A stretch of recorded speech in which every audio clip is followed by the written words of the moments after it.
Assalamualaikum and welcome to Medis Academy. I'm your teacher Syed गुलाम इरशाद। तो आज हम BSc nursing entry test preparation 2023 के हवाले से NTS के ज़रिए जो पेपर कंडक्ट किया जाएगा 26 फरवरी को, उसकी तैयारी के लिए जो हमने मॉक टेस्ट कंडक्ट की थी, यानी कि fourth mock test, first second and third जो है मॉक टेस्ट हमारे ग्रुप में BSc नर्सिंग के ग्रुप में कंडक्ट की जा चुकी हैं।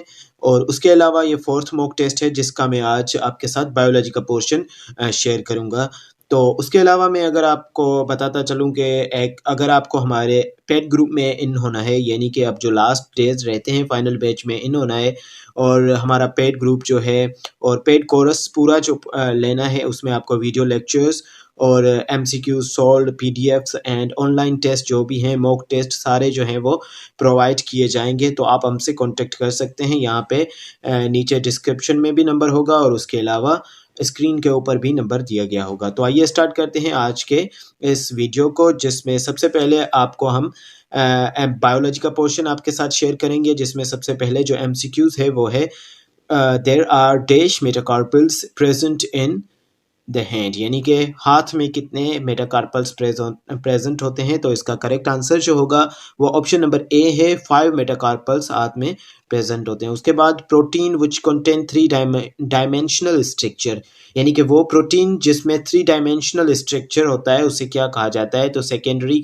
एंड नॉन ऑफ दीज, तो यहाँ पे नहीं, इसमें करेक्ट नहीं है। कैरेटिन प्रोटीन भी नहीं होगा, तो टर्शरी प्रोटीन जो है इसका करेक्ट आंसर होगा। उसके बाद बढ़ेंगे नेक्स्ट क्वेश्चन की जानिब। क्वेश्चन नंबर 3 जो है वो है dash is the disease caused by natural nutritional deficiency. यहाँ पे ये नेचुरल नहीं है, ये न्यूट्रिशनल डिफिशिएंसी है।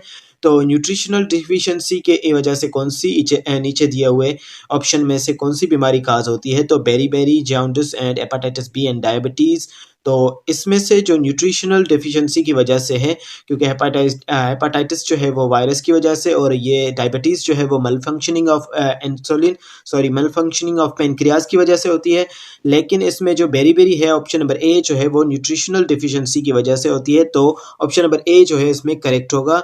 तो नेक्स्ट जो क्वेश्चन है वो है the disease caused bye protozoans infection, यानी कि नीचे दिए हुए डिजीज में से, नीचे दिए हुए ऑप्शन में से कौन सी बीमारी जो है वो प्रोटोजोन इन्फेक्शन है। तो प्रोटोजोन इन्फेक्शन की वजह से इनमें से कौन सी बीमारी काज होती है। तो एड्स जो है ये भी वायरस की वजह से होती है, और रिकेट्स भी, एंड उसके अलावा स्कर्वी भी विटामिन सी की कमी की वजह से। तो यहाँ पे मलेरिया बच रहा है। तो ये एलिमिनेशन रूल भी है। देखें, अगर आपको कोई क्वेश्चन आ जाए ऐसा जिसमें आपको कोई आइडिया नहीं है कि ऑप्शन कौन सा होगा, तो आप इसी तरह से इन्हें एलिमिनेट करते करते, यानी कि जैसा मुझे पता है कि एड्स जो है वो वायरस की वजह से होता है, तो यहाँ पे मैंने इसे कट लगा दिया। समझे, आप सपोज करें कि यहाँ पे मैंने इसे काट दिया।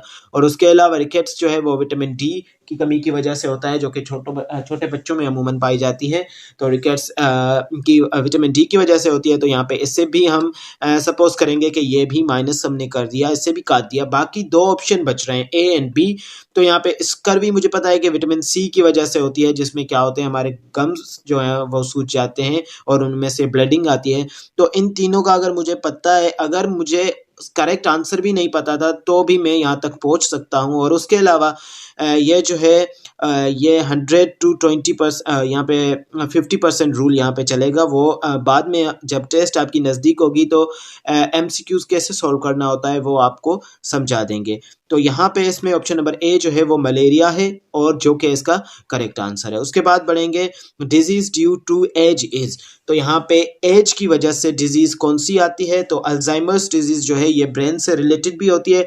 काफ़ी मर्तबा ऐसा भी पूछा जा चुका है कि Alzheimer's disease is related to which organ. तो यहाँ पे ब्रेन से रिलेटेड ये मेमोरी की बीमारी होती है, मेमोरी से रिलेटेड है और ब्रेन से रिलेटेड है।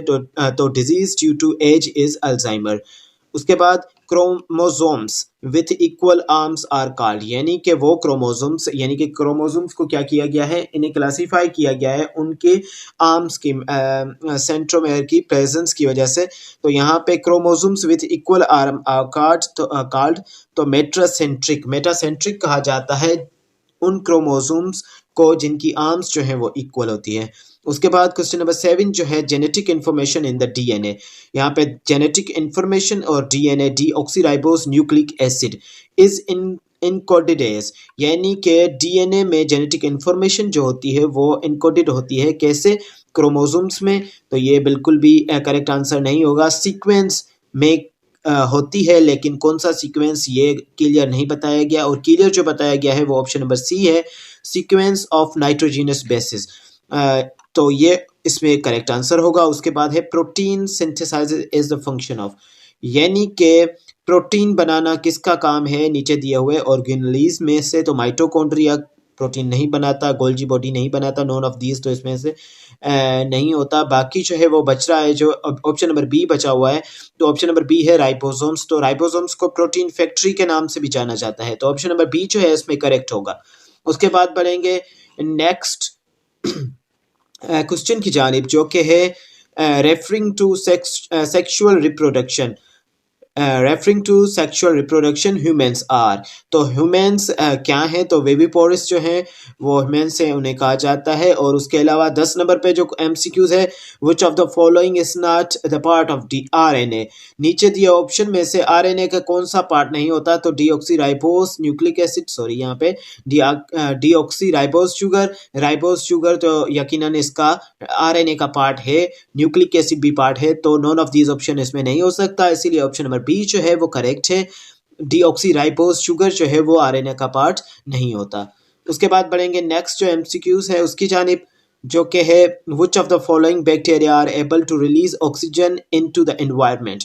एनवायरनमेंट में कौन से बैक्टीरिया हैं जो रिलीज करने के काबिल है, ऑक्सीजन रिलीज करने के काबिल हैं? तो इकोलाई बैक्टीरिया ये नहीं है, स्पाइरल बैक्टीरिया, तो ऑप्शन नंबर बी इसमें करेक्ट होगा। साइनो बैक्टीरिया जो है वो ऑक्सीजन रिलीज करने के काबिल होते हैं एनवायरनमेंट में।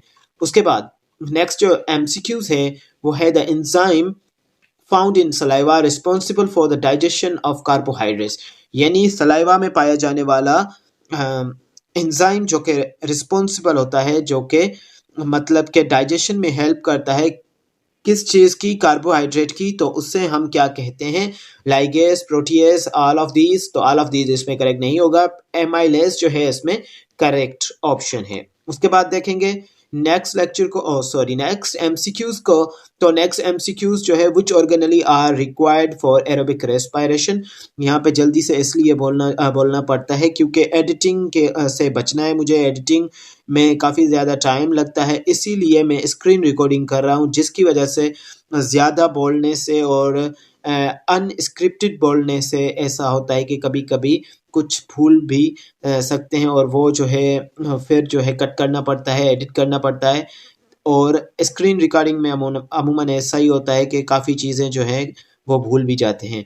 तो which organelle are required for the aerobic respiration, aerobic respiration के लिए कौन सा नीचे दिया ऑप्शन में से करेक्ट होगा? माइटोकॉन्ड्रिया जो है वो इसमें करेक्ट ऑप्शन होगा। उसके बाद बढ़ेंगे नेक्स्ट एमसीक्यूज की जानिब, जो कि है dash please mark the one kingdom. मार्क करें एक किंगडम को having the most conspicuous living organism. तो किंगडम एनिमिलिया में जो है मोस्ट कॉन्सिप्शियस लिविंग ऑर्गेनिजम्स रहते हैं। उसके बाद एमसीक्यूज नंबर 15 जो है, और उसके बाद वीडियो जो है वो भी लंबा होता जा रहा है। उसके बाद एमसीक्यूज नंबर 15 को देखेंगे, which of the following phylum of the phyla of the kingdom Animalia does human belong to, यानी कि कौन से फाइला से, किंगडम एनिमेलिया के कौन से फाइला से ह्यूमन जो है वो बिलोंग करता है? तो ऑप्शन नंबर ए इसमें करेक्ट होगा, कोर्डेटा से ह्यूमन बिलोंग करता है। तो ये जो थे आज के लेक्चर के 15 एमसीक्यूज थे, जो कि मॉक टेस्ट कंडक्ट की गई थी हमारे ग्रुप में। अगर आपको पेड कोर्स जो है मुकम्मल चाहिए इन लास्ट डेज के लिए, तो आप हमारे जिसमें आपको वीडियोस प्रोवाइड किए जाएंगे, वीडियोस के अलावा आपको पीडीएफ 50 से 60 पीडीएफ सारे बुक्स और सारा मटेरियल जो है वो आपको प्रोवाइड कर दिया जाएगा। अगर आपको वो चाहिए तो आप हमसे कांटेक्ट करके ले सकते हैं, जिसकी फ़ीस ऑफ कोर्स है लो फीस है, लेकिन काफ़ी बच्चे जो ऐसे हैं जो कि अफोर्ड नहीं कर सकते, तो उनके लिए बहुत ही लो फीस हमने रखी है। तो मिलते हैं नेक्स्ट लेक्चर में। अल्लाह हाफिज़।